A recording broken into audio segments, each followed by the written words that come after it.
Kabanata 116. Pagtatakda ng halimbawa. Isang bulk zone ng hangin sa taglagas. Parang may kidlat na gumagalaw sa pagitan ng malalaking lalaking ito. Napuno ng mga tunog ng banggaan ng hangin na sinundan ng mga ungol at hiyawan. At pagkatapos, tumahimik ang lahat. Walang ekspresyong nakatayo si Tyr sa gitna ng malalaking lalaking ito habang isa-isang bumagsak sa lupa. Namilipit sa sakit ang mga ekspresyon nila at wala na silang lakas na tumayo. Ito. This is too awesome. Nasaksihan na noon ni na Matthew at Stephen ang galing ni Tyr, ngunit nang makitang muli ito ay naging manhid pa rin ang kanilang mga anit. Sa ngayon, sumugod na sina Winifred, Graham, at ang iba pa matapos marinig ang lahat ng kaguluhan. Pinsan kuya, Matthew, anong ginagawa niyo dito? Kulat na tanong ni Winifred nang makita si Stephen at Matthew na sinusubukang bumangon. Hello, Mrs. Biglang tumawag si Matthew na nakayuko kay Winifred. Napatulala si Winifred habang hindi pinansin ni Tyr sina Stephen at Matthew. Alam niya kung para saan ang dalawang ito. Kinuha ni Tyr ang kanyang telepono, tinawagan ni Tyr si Drake at sinabing, Drake, magpadala ng ilang lalaki sa Autumn Field. Gusto kong linisin ang ilang basura. Makalipas ang 20 minuto, dalawang SUV ang nagmaneho papunta sa pasukan ng Autumn Field. Sa pangunguna sa kanila ng isang kalbong lalaki, humigit kumulang 8 lalaki ang tumalon mula sa mga sasakyan.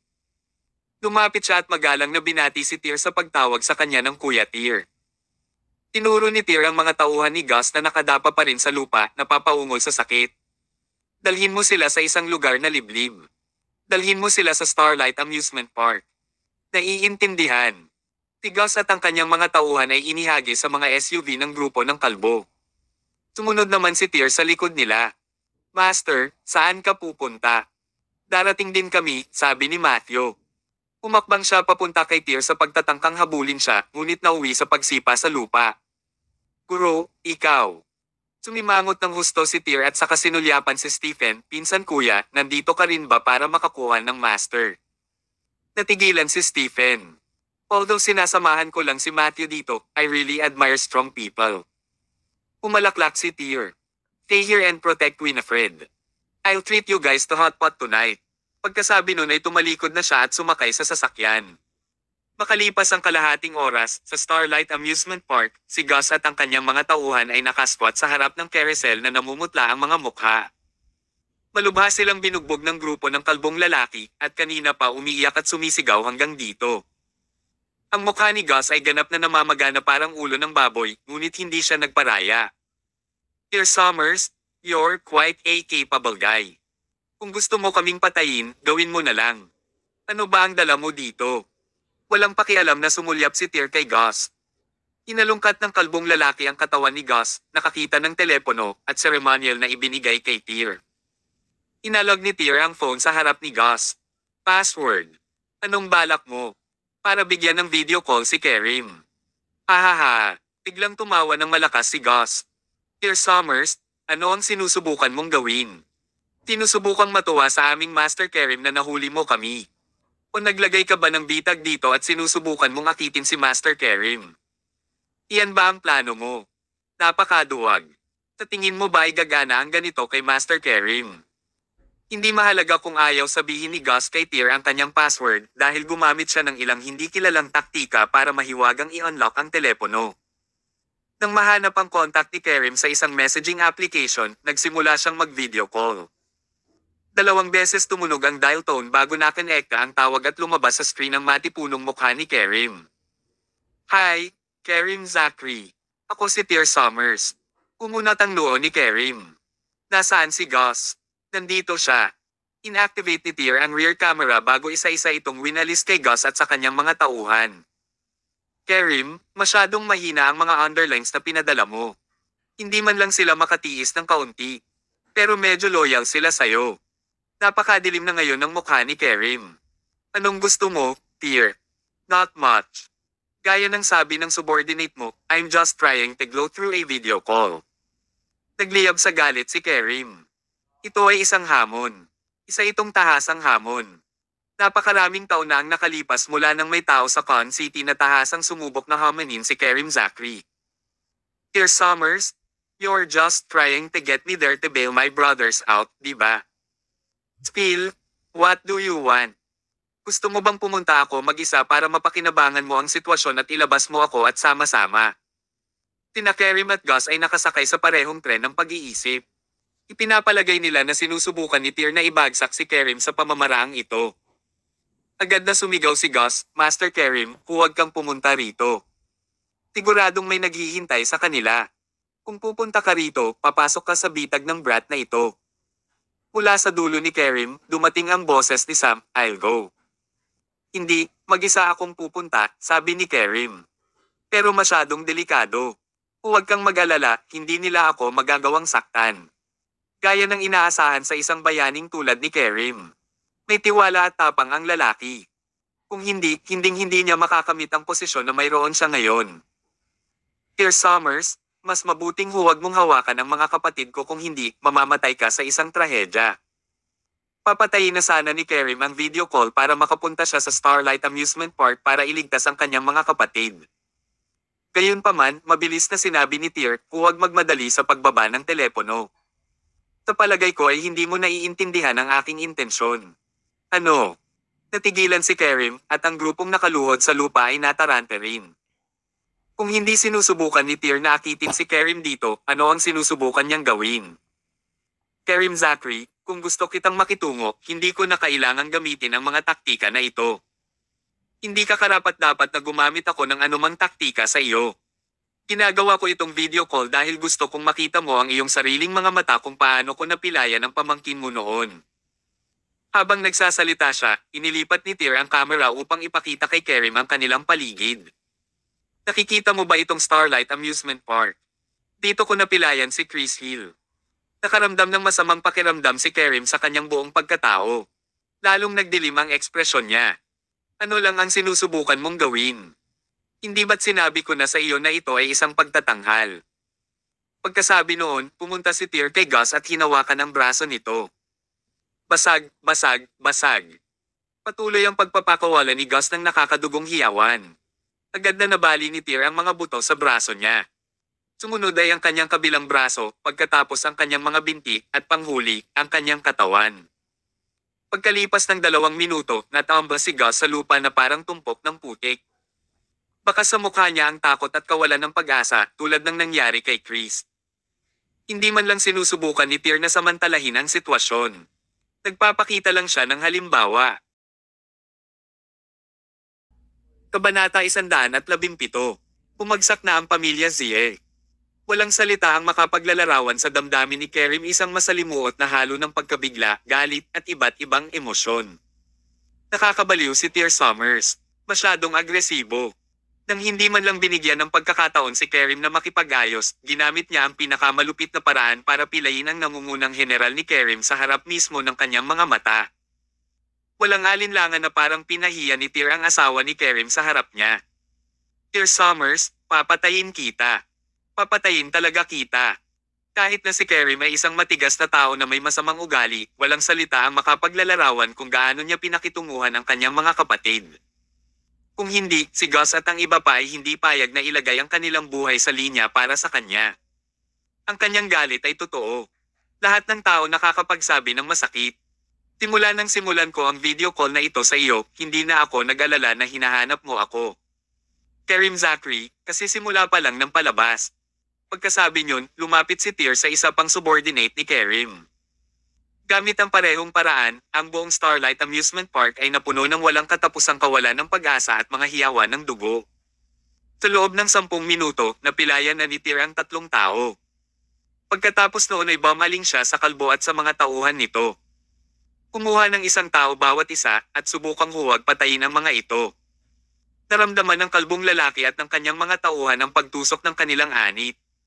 Ang pamamaraan ni Tyr ay natakot sa kanila na hanggal. Nagpapasalamat sila na hindi niya sila kaaway. At kaya, nagpatuloy ang mga alulong at hiyawan. Biglang nakaramdam ng impyerno ang Starlight Amusement Park. Pagkatapos ng buong 30 minuto, sa wakas ay tumigil ang mga hiyawan. Si Gus at ang 10 malalaking lalaki ay nakahandusay sa lupa na parang tumpok ng putik. Ang ilan sa kanila ay namatay sa lugar, habang marami pang iba ang nawala ng malay. Ang mga nagpapanatili pa rin ng kanilang kamalayan ay napuno ng takot at kawalan ng pag-asa. Ang kawalan ng pag-asa na iyon ay parang bumisita sa pinakamababang antas ng impyerno at nakabalik na buhay. Ang video call ay tumatakbo sa buong oras. Wala nang ekspresyon sa mukha ni Kerim. Umupo siya sa kanyang sofa sa bahay, sunod-sunod na humihit-hit ng sigarilyo. Napuno na ngayon ng upos ng sigarilyo ang ashtray. Sa likod niya ay lalong sumimangot si Sam. Kerim, tapos na ang palabas. You should have a good idea by now about how I crippled Chris that day. Lastly, I'm warning you. Kung sino man ang humawak sa pamilya ko, he and his entire family will die a gravelous death. Natapos ang video call. Nininigas ang katawan ni Kerim habang nakaupo sa sofa. Parang ngayon lang siya nakapanood ng nakakakilabot na horror na pelikula. Ang kampiyon ng underground society ng Con City ay nakaramdam ng panginginig sa kanyang gulugod. Wala siyang ideya kung kailan lumitaw ang gayong alpha werewolf sa Con City. Sam, sabi ni Kerim. Unti-unting lumuwag ang pagkunot ng noo ni Sam habang nagsasalita, Mr. Summers is not an easy target. Dahil sa background niya. Hindi, ang galing niya sa pakikipaglaban. Habang ginagawa ni Tier si Gus at ang iba pa, panay ang tingin ni Sam sa mga galaw ng kamay niya. Habang pinagmamasdan niya, mas lalo siyang nakaramdam ng panginginig.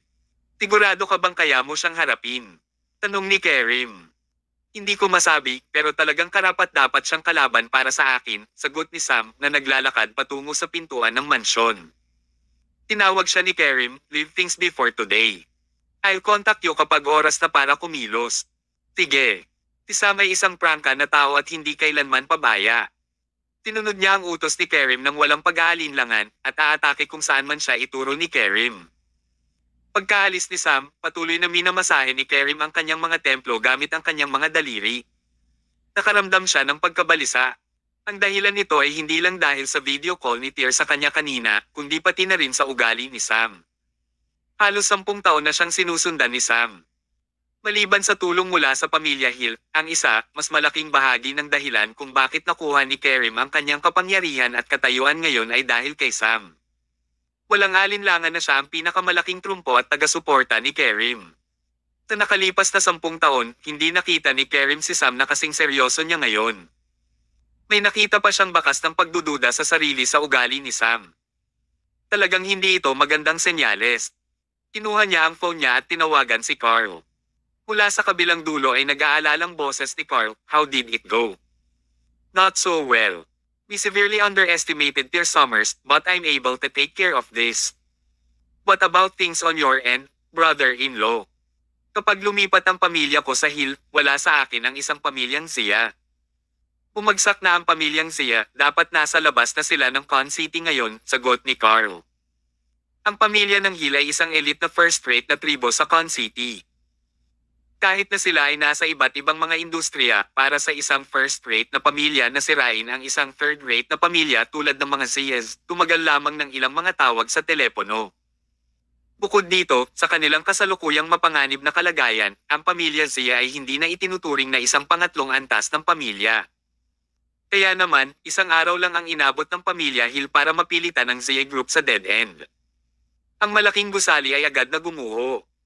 Noon lang, sa malayong istasyon ng bus ng Con City, si George ay tahimik na nakaupo sa huling bus na umaalis mula sa Con City.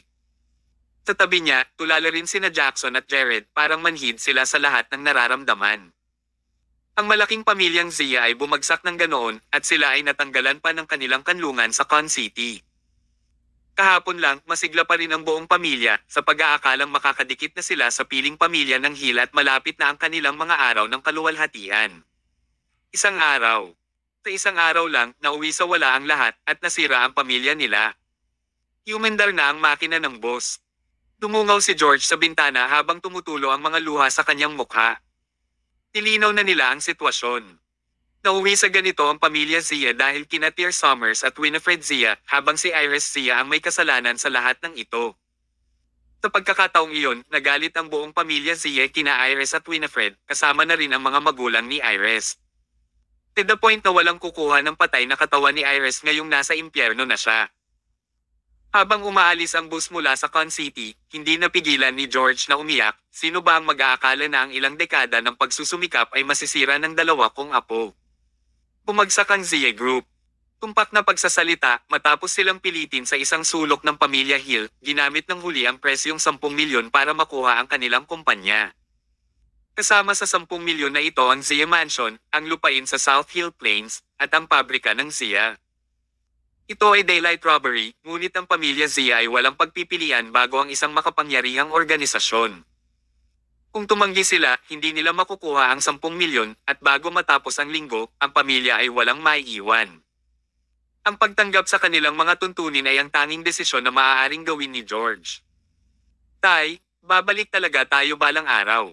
Naikuyom ni Jackson ang kanyang kamao, ayaw sumuko. Pagdating ng panahon na iyon, unti-unti nating babalikan ang lahat ng nasa atin. Biglang tumawa ng malakas si George. Paano magkakaroon ng pagbabalik para sa isang nasirang dinastiya? Paf! Nabulunan si George at bumulwak ang isang subo ng dugo. Nagdilim ang kanyang paningin at nahimete ang matanda. Kabanata 118, Blockhead. Sa loob ng isang pribadong kwarto ng isang hotpot restaurant, bandang alas 8 ng gabi. Kabaligtaran sa nalulumbay na pamilyang Zia, si Tyr at ang kanyang grupo ay nag-e-enjoy sa pamilya ni Tyr na may 5 miyembro, sina Matthew at Stephen, lahat ay masaya na kumakain ng hotpot. Medyo nalungkot si Jacob matapos marinig kung paano bumagsak ang pamilya Zia. Kahit na hindi siya inisip ng mga Zia bilang pamilya nitong mga nakaraang taon, tulad ni Winifred, naniniwala pa rin si Jacob na ang dugo ay mas makapal kaysa tubig. Ilang sandali lang ay tinawagan ni Jacob ang kanyang ama, ngunit walang sumasagot. Pagkatapos ay tinawagan niya si Jackson, ngunit nauwi sa pagiging marahas. Pagkatapos noon, gusto ni Jacob na tumawag muli, ngunit ang kanyang telepono ay kinumpiska ni Helen. Hindi ka man lang nila nakikita bilang anak o kapatid, kailangan mo bang maging masyadong masokista? Matagal nang nabigo si Helen sa pamilya Zia. Bagamat hindi niya nasisiyahang makita silang humaharap sa sunod-sunod na kasawian, hindi rin siya nakaramdam ng sama ng loob. Ang pamilya Zia ang nagdala nito sa kanilang sarili. Alam na nila ngayon ang lahat tungkol sa insidente ni Winifred kay Chris, at nalaman din na patay na si Iris. Sa kanilang palagay, napakadali niyang namatay. Nang marinig ni Helen ang tungkol sa ginawa ni Iris, gusto pa niyang patayin ang sarili niya. Gayunpaman, ang isang kagat ay makakagat balang araw. Ang tanging alalahanin ni Helen ngayon ay baka harapin nila ang paghihiganti ng pamilya Hill. Kung dati, si Helen ay balisa na parang pusa sa mainit na bubong ng lata. Ngunit matapos marinig ang background at kakayahan ni Tyr mula kay Winifred, hindi na siya natakot. Bagamat ang pamilyang Hill ay tunay na makapangyarihan sa Con City, hindi lang sila ang unang rape na pamilya sa paligid. Ang pamilya Tucker, pamilya Smith, pamilya Laurel, at iba pa ay nasa ilalim ng kanyang manugang. Tyr, I heard from Stephen that the Hill family sent some people to make trouble this afternoon. Are you guys okay? Tanong ni Helen na medyo nag-aalala pa rin. Okay lang po ako, ma. Nakangiting sagot ni Tyr. Hindi na kailangang mag-alala tungkol sa simpleng pamilya ng Hill. Aayusin ko ito sa lalong madaling panahon. Bamaling kay Jacob, sinabi ni Tyr, Tay, kahit na hindi nakialam ang pamilya Hill, ang pamilya Zia ay hindi tatagal ng 3 buwan. Ang mapanatili ang kanilang buhay ngayon ay ang pinakamagandang wakas na magagawa nila. Nagbuhos si Tyr ng alak para kay Jacob at idinagdag, hayaan mo akong uminom kasama mo. Bahagyang tumango si Jacob bago sabay-sabay na uminom ng tasa ng alak. Tama si Tyr. Ang pamilya Zia ay nasa isang marupok na estado, kaya hindi sila tumagal ng higit sa 3 buwan. Ito ang pinakamagandang wakas para sa kanila. Habang nagsimulang kumain ang pamilya, patuloy na nag-toast si Matthew kay Tyr, paulit-ulit siyang tinatawag na master. Sa kalaunan ay pinaulanan ni Tyr ang parada ni Matthew na nagsasabing, hindi ako interesadong kunin ka bilang isang disipulo. Agad namang natigilan si Matthew. Sa isang malakas na kalabog, napaluhod siya sa harap ni Tyr. Guro, kung hindi mo ako kukunin bilang iyong alagad, hindi na ako babangon. Tinipan ni Tyr si Matthew sa lupa. Drama ba ito? Bakit hindi ka tumalon sa bintana? Agad na tumayo si Matthew at walang sabi-sabing pumunta sa bintana. Sa oras na ang lahat ay nanambalik ang kanilang pakiramdam, si Matthew ay mayroon ng isang paa sa ibabaw ng windowsill. Ang eksenang ito ay nabigla kay Tyr. Talaga bang naging agresibo ang lalaking ito matapos matamaan ng toro noong kabataan niya? Nagmamadaling lumapit sina Stephen at Winifred para hilahin pabalik si Matthew. Natakot din si Blair. Hinailan niya ang sulok ng t-shirt ni Tyr at sinabing, "Papa, may sakit talaga itong tiyuhin." Mukhang walang magawa si Tyr. Hindi na siguro mahailan ni Stephen at Winifred si Matthew. Sumugod din sina Helen at Jacob, ngunit kahit pinagsama silang apat, nagawa pa rin ni Matthew na mailabas ang dalawang paa sa bintana. "Tyr Summers, bilang iyong biyanan, inuutusan kitang kunin si Matthew bilang iyong disipulo." Wala ring magawa si Helen. Sa sandaling naging matigas ang ulo ni Matthew, walang gumana laban sa kanya. Walang pag-aalinlangan si Helen na ang taong ito ay talagang tumalon sa bintana sa loob ng ilang segundo. Nasa ikatlong palapag sila. Hindi ba siya nag-aalala na mapilayan ang sarili kapag nahulog siya? Sumuko na si Tyr.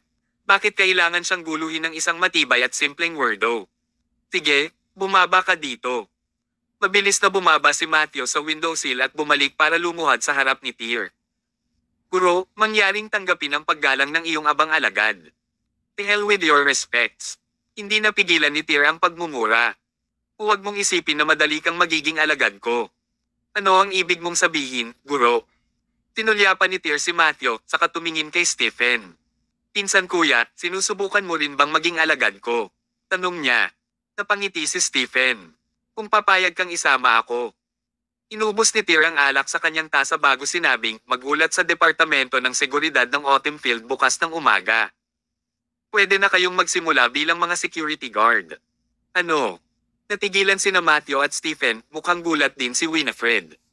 Ano ang ibig sabihin ni Tyr sa pagpapatrabaho kina Matthew at Stephen sa Autumnfield bilang mga security guard? Kumunat ang noo ni Tyr. "Are you guys ayaw?" Patuloy na pinagsalikop ni Matthew ang kanyang mga kamay. "Master, gusto kong matutunan ng ilang tunay na kasanayan mula sa iyo, ngunit talagang hinihiling mo ba ang isang malaking tao na tulad ko na magtrabaho bilang isang security guard? Napakahiya ba para sa iyo?" Napangisi si Tyr. "Bukas, opisyal na akong magiging head of security ng Autumnfield Group." Hindi makapaniwalang tinitigan ni Winifred si Tyr. "Tyr, niloloko mo ba ako?" "Seryoso ako." Umiti si Tyr kay Winifred.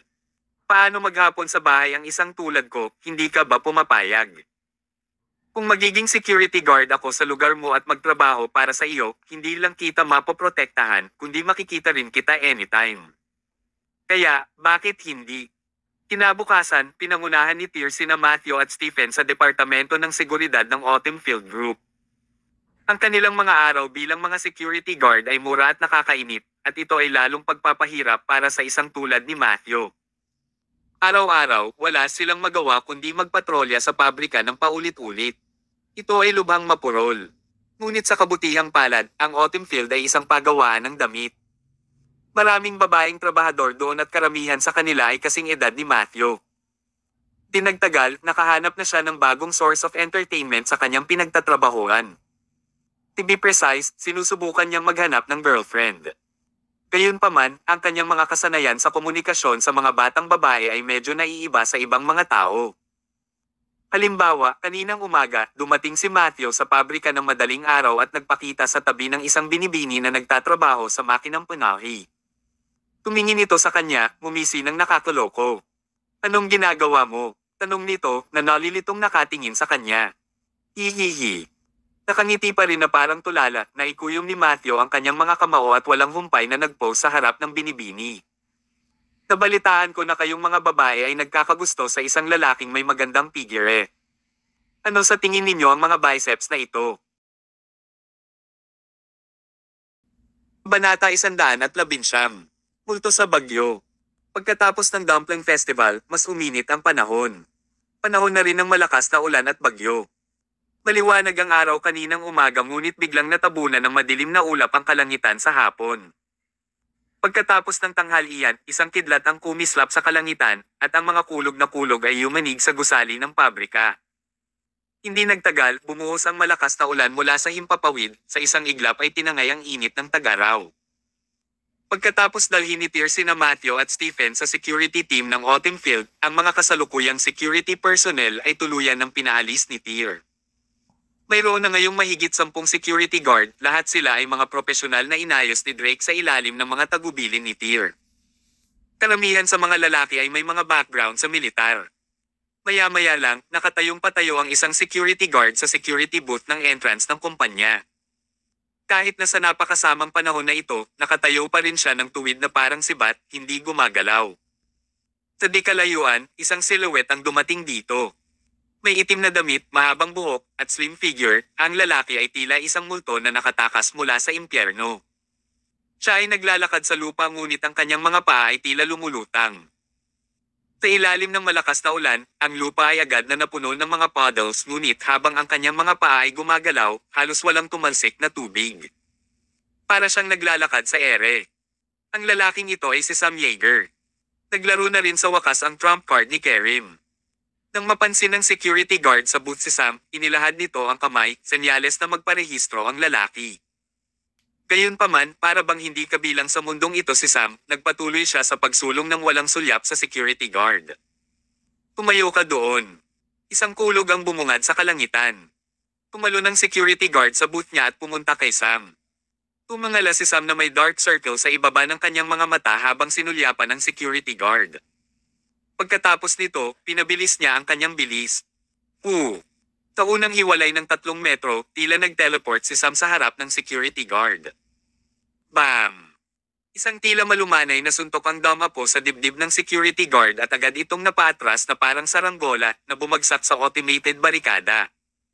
Ang malakas na kaguluhan ay ikinaalarma ng iba pang mga security guard sa malapit. Sa isang iglap, pumigit kumulang 8 gwardya ang lumitaw mula sa iba't ibang direksyon. Nanatiling blanko ang ekspresyon ni Sam na parang multo. Nagpatuloy siya pasulong, tinapakan ang katawan ng gwardya at pumasok sa bakuran ng pabrika. Sino ka? Naramdaman ng ibang mga gwardya ang isang malaking pressure na sumalakay sa kanila. Lahat sila ay napakahusay na mga lalaki na may hindi mabilang na mga karanasan sa pakikipaglaban. Ngunit hindi pa nila naramdaman ang hindi maipaliwanag na takot sa isang kalaban bago nila siya inatake.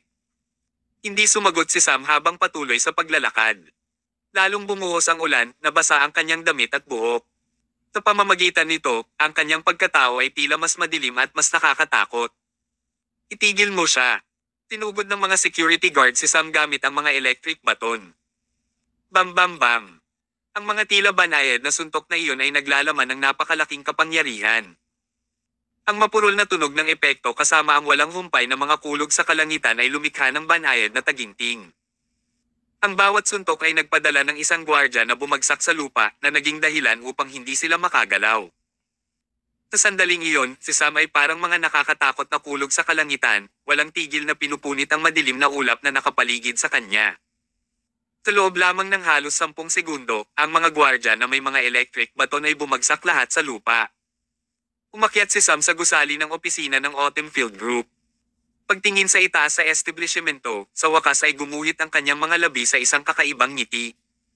Papasok pa lang siya ay nakita na si Tyr na papalabas ng building kasama sina Matthew at Stephen. Nagtama ang kanilang mga mata at lumalim ang kurba sa labi ni Sam. Master Kerim has asked me to take both you and Winifred Zie to him. Mahina at paus ang boses ni Sam habang nagsasalita. Ang paglaban ay haharapin ng kamatayan. Umuso si Tyr bago nagpakawala ng awkward na tawa na para bang ngayon lang niya narinig ang pinakatamang biro. Tumingin siya sa malayong kulog at saka inilagay ang kamay sa kanyang tainga, nakikinig sa malakas na ulan. Ang nakakatakot na hitsura ni Sam Yeager ay natakot kay Winifred kanina kaya medyo matagal pa siyang inaliw ni Tyr sa opisina bago ito bumaba.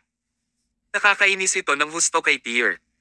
Nilinggan ni Tyr sina Matthew at Stephen at sinabing, hindi ba gusto ninyong matutunan ng ilan sa aking mga kakayahan? Bibigyan ko kayo ng pagkakataong dalawa ngayon din. Natuwa si Matthew at Stephen na nakatingin kay Tyr. Anong pagkakataon? Tinuro ni Tyr si Sam na nakatayo sa harap ng building. Pareho kayong umatake sa kanya at tumagal ng 1 minuto. Kung makakatayo pa kayo pagkatapos ng 1 minuto, tuturuan ko kayo. 1 minuto. Niloloko mo ba ako? Agad na umungol si Matthew. Siya ay galit. Galit na galit. Ipinapalagay niya na pinapahiya siya ni Tyr at minamaliit siya. Si Tyr na tinatimad magpaliwanag ay inilabas ang kanyang telepono para magsimulang magbilang. Pagsisimula ng laro. Master, minamaliit mo kami. Or should I say nadulas ka na lang ng dila? Hindi mo dapat sabihin kung makakatagal kami ni Steffi ng 1 minuto sa mahabang buhok na freak na ito, kundi kung kaya namin natalunin siya sa sandaling ito. Wala nang hamon sa gawaing ito. Noon, lumapit na si Matthew kay Sam.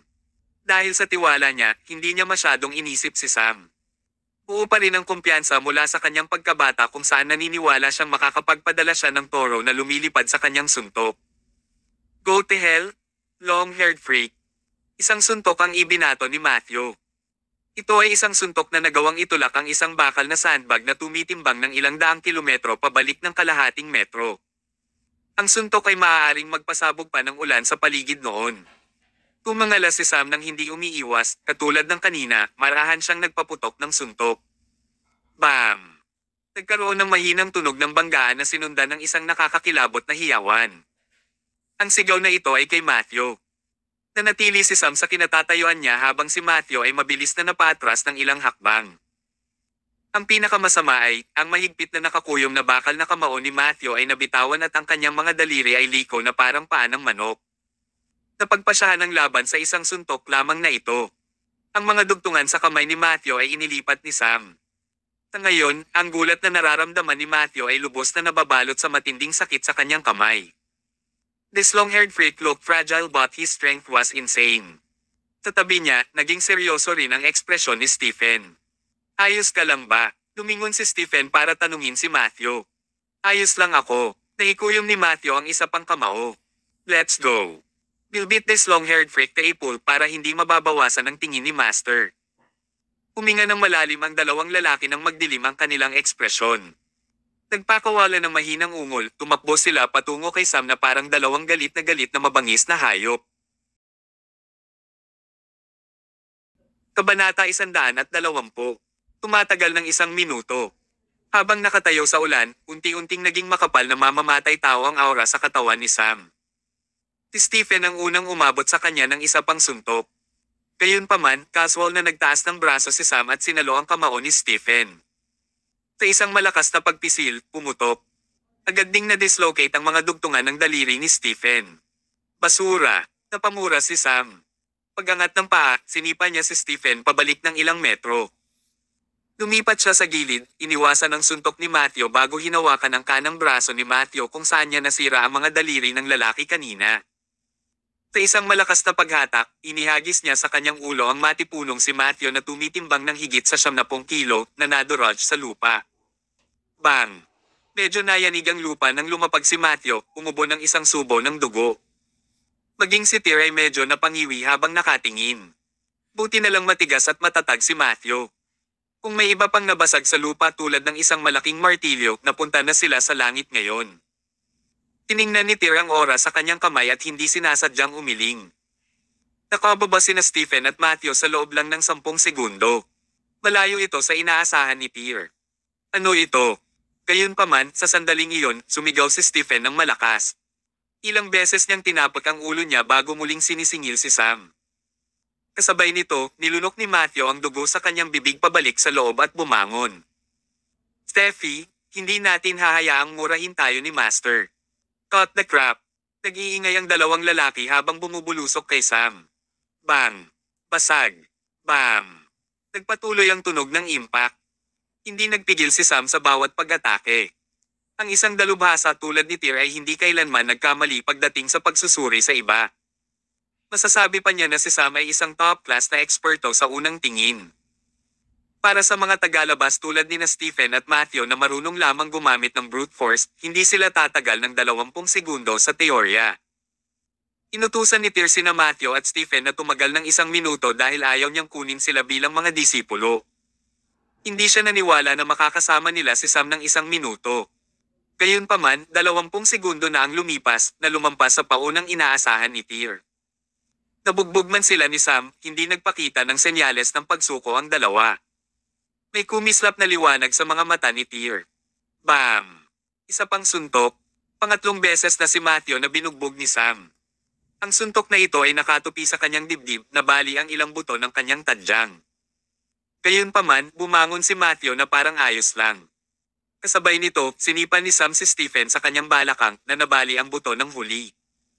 Nawala ng balanse, bumagsak si Stephen sa lupa. Gayunpaman, ang lalaki ay nagngangalit ang kanyang mga ngipin habang ainalalayan niya ang kanyang sarili sa kanyang mga braso at nahihirapang bumangon. Lumipas ang 30 segundo. Ang dalawang kaibigan ay pasuray-suray na lumapit kay Sam. Malakas na umungol si Matthew bago hinawakan si Sam habang si Stephen, na bali ang mga braso at binti, ay marahas na ibinagsak ang ulo sa dibdib ni Sam. Si Sam, na walang inisip kay Matthew at Stephen ay tuluyang sumimangot. Ang kanilang paghahangad ay lumampas din sa inaasahan ni Sam. May death wishes kayo, di ba? Tapos tutulungan kitang matupad. Sa sandaling iyon, galit na galit si Sam. Ungol niya nang may pumutok na puwersa mula sa loob ng kanyang katawan. Napabalikwa si Matthew na nakahawak sa kanya. Ikinapit ni Sam ang isang kamay sa leeg ni Stephen at sinuntok ito sa tiyan. Bam! Ramdam ni Stephen ang pagkabasag ng kanyang bituka dahil sa suntok ni Sam habang nagbubuga siya ng isang subo ng dugo. May isa pang suntok at napabalikwa si Stephen na bumagsak sa lupa. Patuloy ang pagbuhos ng ulan sa kanyang katawan habang umaagos ang dugo mula sa iba't ibang bahagi ng kanyang katawan.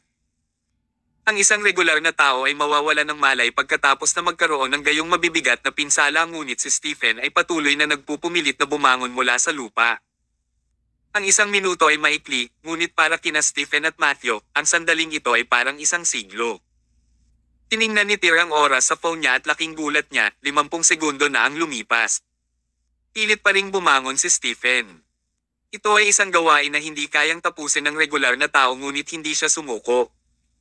Sa sandaling iyon, naramdaman ni Tyr ang paggalang kay Stephen. Sa kabilang banda, tumalikod si Sam, hinawakan ang braso ni Matthew, at sa isang malakas na pag-ikot, na-dislocate ang mga buto sa braso ni Matthew. Kasunod nito ay ang pag-ulan ng mga suntok na tumatama sa katawan ni Matthew. Bam! Bam! Bam bam bam! Gustong suntukin ni Sam si Matthew pero parang roly-poly ang lalaking ito. Kahit ilang suntok ang ginawa ni Sam, hindi natamba si Matthew.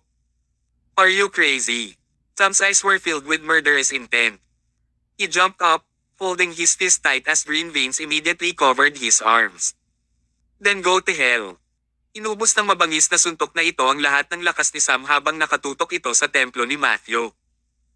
Kung si Sam ang nakarating sa suntok na ito, mawawala ng buhay si Matthew nang walang pag-aalinlangan. Walang kamalay-malay si Matthew na may panganib sa kanyang buhay. Wala na siyang lakas para umiwas, ngunit mayroon na lamang siyang lakas na manatiling nakatayo. Kung nahulog siya ngayon, marahil ay maiiwasan niya ang kamatayan, ngunit sinasabi sa kanya ng pananampalataya na hindi siya maaaring mahulog. Kahit patayin siya nito, hindi siya madapa. Brewer. Sa kanyang mga huling sandali, nagpakawala si Matthew ng isang malakas na dagendong na tila isang mabangis na hayop. Ito ang parehong dagendong na pinakawalan niya noong bata pa siya nang sinisingil siya ng toro. Bumaba ang suntok gaya ng ipinangako. Kahit na may kalahating metro ang layo, kitang-kita ni Matthew ang malakas na enerhiyang nakapaloob sa kamaong iyon. Bam! Biglang nablangko ang isip ni Matthew. Gayunpaman, hindi niya naramdaman na sumabog ang kanyang ulo. Parang hindi tumama sa ulo niya ang suntok ni Sam. Biglang sumulpot si Tyr na kanina pa sumusubaybay sa oras sa entrance ng building. Nandoon na siya simula nang tumalon si Sam. Isang roundhouse na sipa ang dumapo sa sikmura ni Sam at agad itong lumipad pabalik na parang bala, bumangga sa salamin na pinto na tuluyang nabasag. Nilinggan ni Tyr si Matthew na nakatayo pa rin, sa kasinulyapan si Stephen na sa wakas ay bumangon na dahil sa nagngangalit na mga ngipin at pilit na pinipigilang mahulog. Huminga ng mahabang hininga si Tyr at sinabing, 1 minute's up.